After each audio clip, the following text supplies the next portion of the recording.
Welcome to Manimini Tamil. Manimini Tamil சேனலில் இன்றைக்கி என்ன வீடியோனா, 15,000 தான் சம்பளம் வாங்குகிறோம் அப்படின்னா அந்த 15,000 சம்பளத்தில் எப்படி சேமிக்கிறது அப்படிங்கிறது தான் பார்க்குறோம். இப்போ 15,000 சம்பளம் 2 பேர் வீட்டில் இருக்கிறீங்க அப்படின்னா உங்கள் 2 பேர்த்துக்கு ஒரு அரிசி ஒரு சிப்பம் எடுத்திங்கன்னா அதே உங்கள் 2 பேர்த்துக்கு கரெக்டாக இருக்கும். அந்த ஒரு சிப்பம் அரிசி வந்து ஒரு மாதத்துக்கு மேலேயே உங்களுக்கு வரும். அதனால் 2 பேர் இருக்கிற வீட்டுக்கு அரிசி ஒரு சிப்பமே போதுமானது. அது இல்லாமல் நம்ம இடையில இட்லி, தோசை, பணியாரம் இல்லை வெளியில் போய் சாப்பிடுவோம், இதுக்கெல்லாம் ஈக்குவலாக இருக்கும். அதனால் அந்த ஒரு சிப்பு அரிசி உங்களுக்கு ஒரு மாதத்துக்கு மேலேயே வரும். அதனால் அரிசி பார்த்திங்கன்னா ஒரு சிப்பத்துக்கு 1,500 போயிடும்.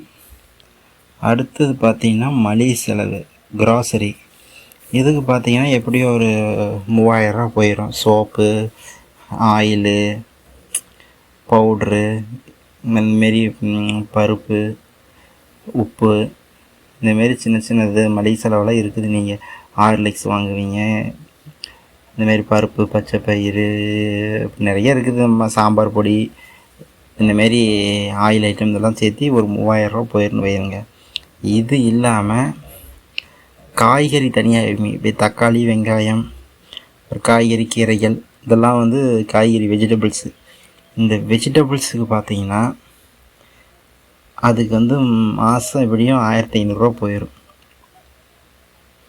மாதம் ஒரு வாரம் ஒரு 400 இப்படி போட்டால் கூட அதுக்கு ஒரு 1,500 போயிடும். வாரம் 400 காய்கறி வாங்குறீங்க, ஒரு சந்தையில் போய் வாங்குறீங்க அப்படின்னா வாரம் சந்தைக்கு ஒரு 400 எடுத்து வச்சிங்க அப்படின்னா அது மாதத்துக்கு ஒரு 1,500 காய்கறி வெஜிடபிள்ஸுக்கு போயிடும்.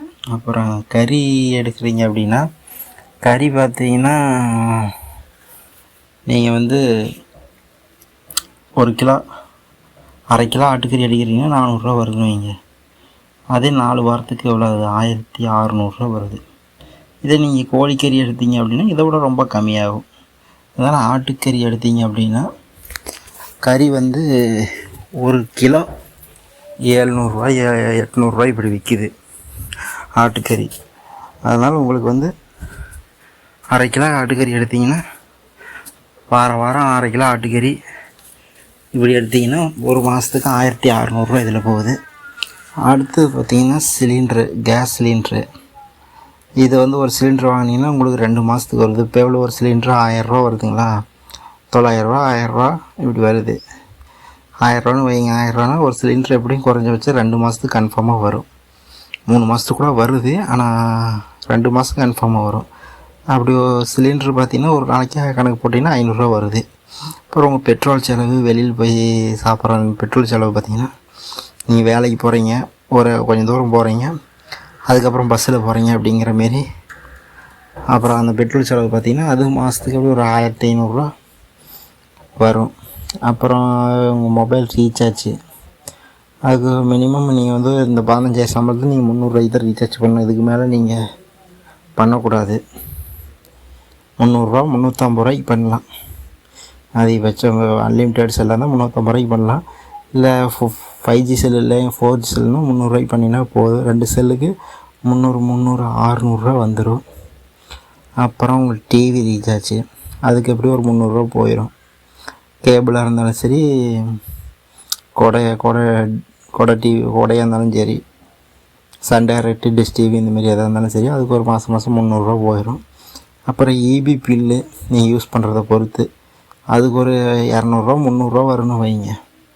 இபி பில்லு அதுக்கு அப்படியே ஒரு 300 கிட்ட போயிடும். அப்புறம் பார்த்திங்கன்னா உங்கள் வீட்டு வாடகை, நீங்கள் சொந்த வீட்டில் இருந்தீங்க அப்படின்னா இந்த வீட்டு வாடகைங்கிறது வந்து 3,000 சேவிங் ஆகும். இல்லை வாடகை வீட்டில் தான் இருக்கிறேன் அப்படின்னா நீங்கள் அது மாதம் 3,000 போயிட்டுருக்கும். அதனால் சொந்த வீடாக இருந்தால் அந்த 3,000 சேவ் ஆகும். வாடகை வீடுனா அந்த 3,000 சேர்த்திக்கணும். அதெல்லாம் டோட்டலாக கணக்கு போட்டு பார்த்திங்கன்னா உங்களுடைய மாத செலவு 13,800 வருது. உங்கள் 5,000 சம்பளத்தில் மாதம் 13,800 உங்களுடைய செலவு எக்ஸ்பென்ஸு. இது போக நீங்களுடைய சேவிங்ஸ் பார்த்திங்கன்னா மாதம் 1,200 உங்களோட சேவிங்ஸு. அதே சொந்த வீட்டில் இருந்தீங்கன்னா அந்த 3,000 சேர்த்தணும் அப்படின்னா 4200 சேவிங்ஸ் ஆகும். அதுதான் போதும். இந்த மாதம் ஒரு 1000 ரூபா 1500 சேமித்தாவே ஒரு பெரிய அமௌண்ட் ஆகும்.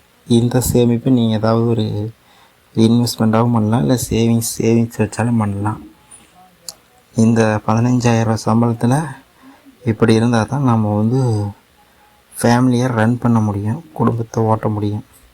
அதனால் பார்த்து சிக்கனமாக இருக்கணும். எவ்வளவு சிக்கனமாக இருக்கணுமோ அவ்வளோ சிக்கனம் இருந்தால் தான் நம்ம வந்து நல்லபடியாக ஃபேமிலியை வந்து ரன் பண்ண முடியும். இல்லை 2 பேர் இருக்கீங்க, 2 பேர் வேலைக்கு போனீங்கன்னா இன்னும் கொஞ்சம் வருமானம் அதிகப்படுத்தலாம். இல்லை ஒரு ஆள் தான் வேலைக்கு போகிறீங்க அப்படின்னா இந்தமாரி குறைஞ்சபட்சம் மாதம் ஒரு 1500 சேமிக்க பார்க்கணும். மாதம் அட்லீஸ்ட் ஒரு 1000 ரூபாயாவது சேமிக்க பார்க்கணும். மாதம் 1000 ரூபாயாவது நம்ம சேமிப்பு வருங்காலத்துக்காக நம்ம சேமித்து வச்சாதான் நமக்கு நல்லது. அதனால் இதை விஷயத்தெல்லாம் நீங்களும் ஃபாலோ பண்ணி உங்களுக்கு ஹெல்ப்ஃபுல்லாக இருந்துச்சுன்னா இந்த வீடியோவை லைக் பண்ணுங்கள், உங்கள் ஃப்ரெண்ட்ஸுங்க ஷேர் பண்ணுங்கள். மறக்காமல் இந்த மணி மினிட் தமிழ் சேனலை சப்ஸ்கிரைப் பண்ணி வச்சுக்கோங்க.